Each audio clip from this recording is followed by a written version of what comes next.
পঞ্চম অধ্যায়ের দেখো এখানে মোটামুটি কয়টা টপিক রয়েছে? 12টি। এই 12টি টপিকসই রয়েছে, এর বাইরে কোনো টপিকস নাই। আমাদের মেনলি 12টি শিখলে তুমি সব সৃজনশীলের আনসার করতে পারবা, সংক্ষিপ্ত এমসিকিউ তো অবশ্যই। ঠিক আছে, আচ্ছা সবগুলো আমরা এক এক করে শিখবো। যোজ্যতা ইলেকট্রন।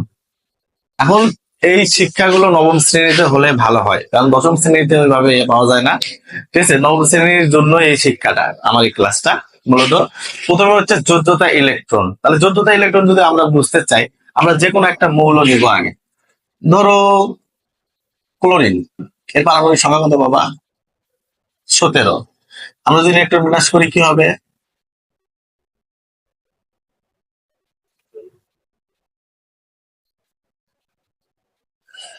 তাহলে এর ইলেকট্রন বিন্যাস আমরা করছি।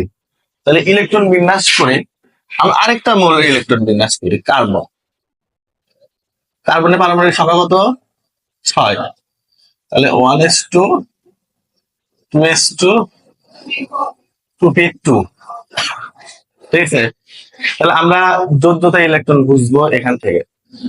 আচ্ছা, এর সর্বশেষ শক্তি স্তরে কয়টি ইলেকট্রন রয়েছে? 2 যোগ 5 সমান কয়টি হলো? 7। 2 যোগ 5 কয়টি হলো? এর সর্বশেষ শক্তি স্তরে কয়টি রয়েছে? 2 যোগ 2 সমান কয়টি বাবা? 4টি। তাহলে এটা কি? যোজ্যতা ইলেকট্রন। ঠিক আছে, ইলেকট্রন বিন্যাসের সর্বশেষ শক্তি স্তরে যে কয়টি ইলেকট্রন থাকে তাকে যোজ্যতা ইলেকট্রন বলে। যে কোনো